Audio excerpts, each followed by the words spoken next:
First off, I want to say thank you to my Lord and Savior, Jesus Christ. If it wasn't for him, this would not be possible. Low Nose Boxing. Hit the like button, share the video, leave a comment, subscribe. Yo tengo bochinche para ti. Michael Carpenter has stated that Teofimo Lopez and former IBF junior welterweight champion Subriel Matias are in negotiation for a potential fight in March on pay-per-view. ESPN/DAZN pay-per-view. How do I feel about this fight? I'm very excited for this fight. Prior to the news, there was rumblings that Teofimo Lopez was possibly going to face former title challenger Jose Cepeda, but Teofimo Lopez is aiming more towards Subriel Matias. That's the talk right now, that Subriel Matias and Teofimo Lopez is the fight that may happen in March. Excuse me. And I like that fight. And I already know what y'all gonna say. Oh, Subriel Matias is a hype job. No, he's not. Subriel Matias was a champion at 140 pounds. He was the IBF champion. He had a lot of momentum. He suffered a setback against Liam Powell, but Subriel Matias was not demoralized in any way, shape, or form. That was still a very close, competitive fight. And then Subriel Matias bounced back with, I think, a first or a second round stoppage. So Subriel Matias is still a viable challenger for Teofimo Lopez. He's a dangerous fighter. He's a come-forward puncher. He got power. He's tough and he's gritty. And Teofimo Lopez and Subriel Matias have a history. They were trash talking each other at one point. When Subriel Matias was the champion, he was calling Teofimo Lopez a coward. He called him out. Then Teofimo Lopez called his bluff by sending him an offer, and then Subriel Matias was hurt. He ended up signing that deal with DAZN. Everything else is history. What is important is that we're here right now.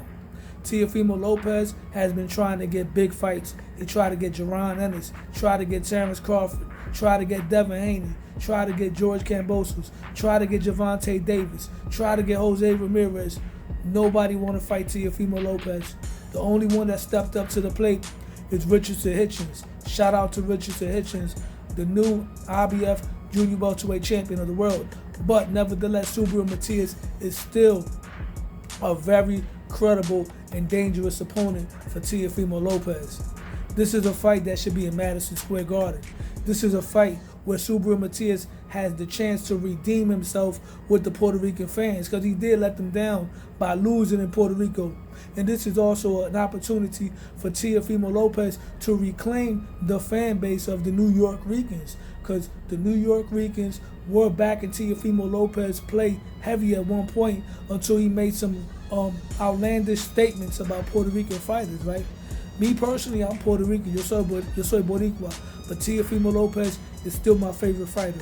I like how he fights, and yeah, this is going to be a very interesting fight, a very intriguing fight. Hopefully now Teofimo Lopez can keep his focus on 140 pounds and becoming the undisputed champion at 140 pounds, rather than looking to fight Jaron Ennis, waiting for Jaron Ennis to get his unification bout, because that's what Jaron Ennis is looking to do right now, get a unification fight at 147. So Teo needs to do what he has to do at 140 pounds, because at one point it was starting to look like Teofimo Lopez was holding the division up, being that he's the top dog, but he wasn't active. He wasn't getting fights with marquee names, and it's not his fault, because once again, he tried to get a fight with Devin Haney more than once. He tried to get Jose Ramirez. He tried to get Subriel Matias the first time, and now Teo versus Subriel Matias is back. That's a fight that generates a lot of buzz, and it goes to show you in boxing, just because a fighter takes a loss, it doesn't mean that he's over. Boxing emulates real life. You can suffer a setback in life and then bounce right back, and that's what happened with Subriel Matias. He had that little loss. It was a close loss. It wasn't demoralizing, and I like this better for Teo than Jose Cepeda, because Jose Cepeda, in his last two important fights, he was stopped by Regis Prograis, right? And then he was outclassed 12-0 by Richardson Hitchens. And Teo has a reputation of fighting down to the level of his competition. So if he were to fight a Jose Cepeda, he would have to perform better than Hitchens and better than Regis Prograis, right? But against Subriel Matias, a dangerous fighter, a fighter who Teo was trying to fight before in the past, I'm more than certain that Teofimo Lopez is going to be completely motivated. And when he's motivated, he performs to the highest level. And I want to see what he's going to look like with Eddie Reynoso and Canelo in his corner.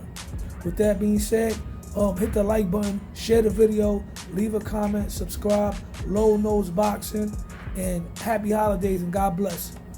I'm out.